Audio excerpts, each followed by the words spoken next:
Você já ouviu falar de síndrome FOMO? Pois é, seu filho, criança ou adolescente ou até você pode estar sofrendo dessa síndrome. É algo novo relacionado ao uso inadequado das tecnologias. Síndrome FOMO, Fear of Missing Out. Vários adolescentes e até crianças estão sofrendo com esse novo diagnóstico e todo cuidado é pouco. Vem cá que nós vamos explicar direitinho, tintim por tintim.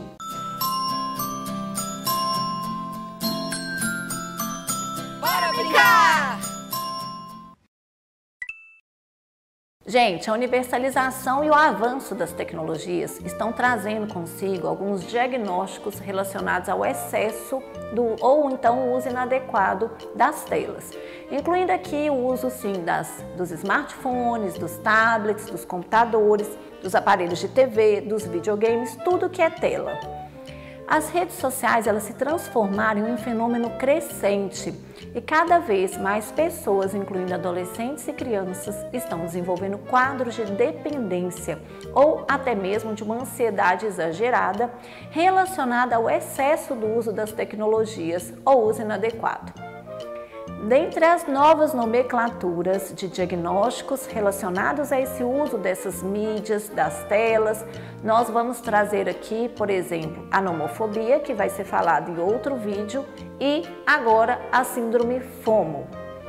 A síndrome FOMO, do inglês Fear of Missing Out, é um quadro comportamental onde a pessoa, criança ou adolescente, apresenta uma necessidade constante de estar conectada à internet por vários motivos diferentes. Por exemplo, uma sensação que está perdendo algo que as pessoas estão vivenciando online naquele instante e a pessoa não está vivendo. Ou, por exemplo, o desejo de manter-se conectada a alguém nas redes sociais e o tempo todo desejar estar conectada a essas pessoas. A FOMO ela não se mostra apenas em momentos de tempo livre, de lazer, mas também pode acontecer em momentos que a criança ou adolescente está fazendo um trabalho ou o adulto está trabalhando. Por exemplo, a pessoa está preocupada em responder alguma notificação, mesmo quando ela está longe do computador ou fora da internet. Então tem uma ansiedade, uma preocupação excessiva. Apesar da síndrome FOMO não ter sido amplamente ainda estudada, é um diagnóstico novo, existem ferramentas para aventarmos o diagnóstico. Ou seja, não é só apenas assim, esse menino aqui ficou um pouco ansioso hoje, então ele está com síndrome FOMO. Não, precisa de uma anamnese, de uma escala, de uma investigação. As escalas, elas incluem itens como, por exemplo, eu tenho medo que outras pessoas estejam vivenciando experiências mais gratificantes que a minha. Ou então, quando eu perco uma festa ou uma reunião planejada, isso me incomoda muito. Eu perdi porque eu não estava conectado na internet. A síndrome FOMO parece ser um fenômeno universal, tendo sido investigada hoje e apoiada por uma construção válida de inúmeros estudos científicos de diversos países e diversos idiomas. Tem trazido preocupação principalmente em relação à gravidade dos sintomas de ansiedade, incluindo aqui ansiedade social, o que é pior em adolescentes e crianças. A adolescência, gente, é um período de amadurecimento do cérebro e amadurecimento das funções executivas do córtex pré-frontal e frontal.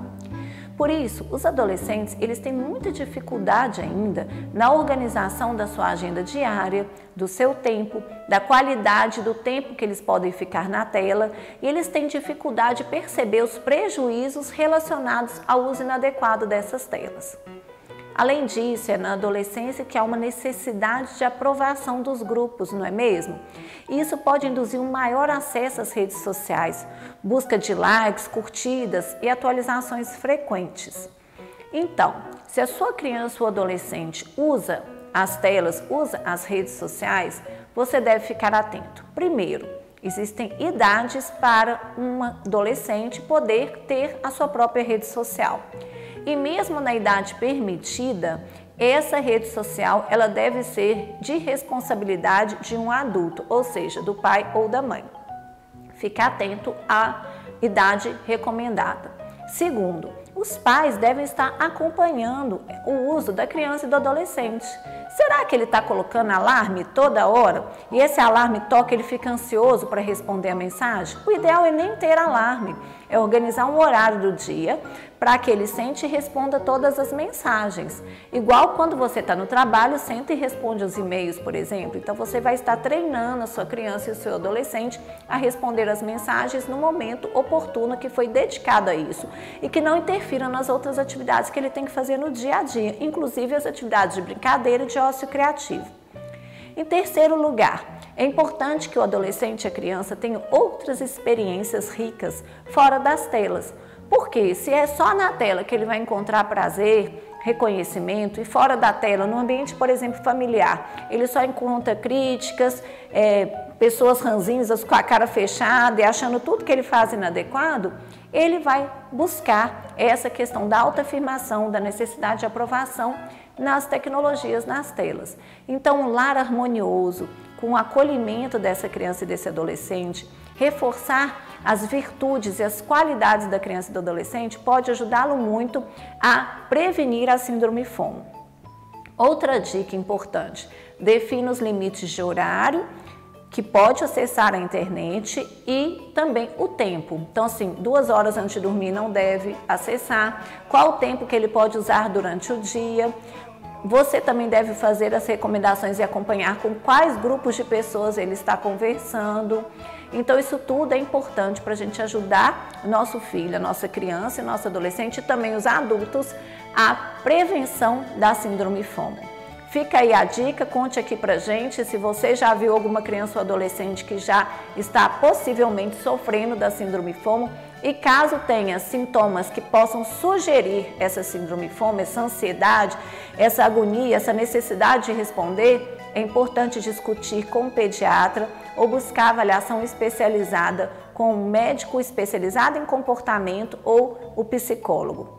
Gente, vamos cuidar, todo cuidado é pouco. Bora brincar? Nós vamos falar mais no próximo vídeo sobre nomofobia. Vamos com a gente. Se você acha que esse conteúdo é importante, divulgue. Inscreva-se no canal para que mais pessoas possam ter acesso a esse conhecimento. Importante todos cuidarmos da nossa infância.